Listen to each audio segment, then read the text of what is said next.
Bonjour et merci à chacune et chacun d'entre vous d'être fidèles à votre rendez-vous vidéo avec au programme de cette séquence l'habitat inclusif. Monsieur Frédéric Rézizac, président de l'Opale, qu'est-ce que l'habitat inclusif? Ça peut paraître quelque chose d'assez simple, mais c'est quelque chose de très important puisqu'il s'agit de maintenir des personnes à domicile dans un habitat autonome.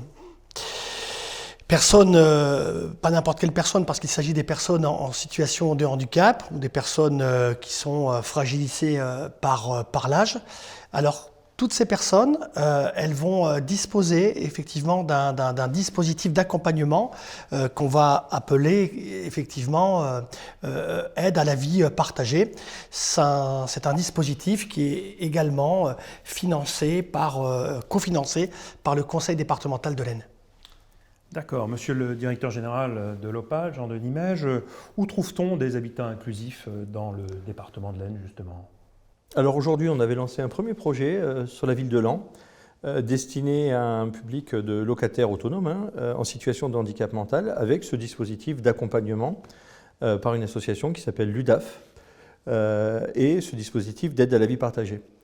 Là, il y a eu un appel à projet très récent, sur lequel 10 projets ont été retenus, qui vont être portés par l'Opale, avec plusieurs associations. Il y aura à nouveau l'UDAF, il y aura une association qui s'appelle Espoir 02, puis un petit groupement d'associations qui s'appelle Almea, et on va avoir une dizaine de projets qui vont nous permettre de mettre ces dispositifs de maintien à domicile sur 10 sites différents. Et comment concrètement cela se traduit-il? Alors pour être labellisé habitat spécifique, il y a 3 critères importants. Le premier, c'est que le logement doit être adapté à la difficulté rencontrée, soit par rapport au handicap mental ou par rapport à l'âge.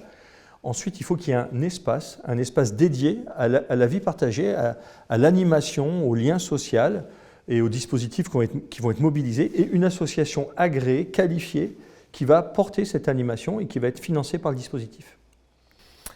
Monsieur Frédéric Rézizac, c'est un vrai enjeu de société, non, le maintien à domicile?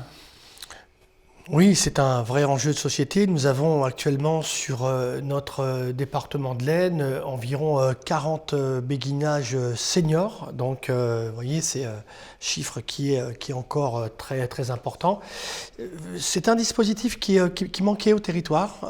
Il fallait effectivement pouvoir le combler, dispositif important.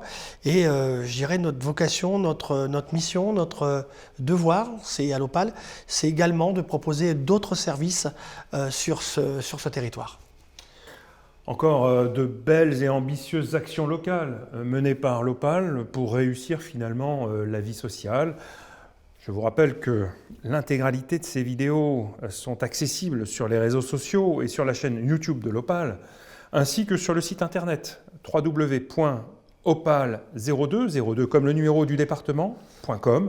Merci à Frédéric Rézizac, merci à Jean-Denis Mège, et à bientôt pour une prochaine vidéo.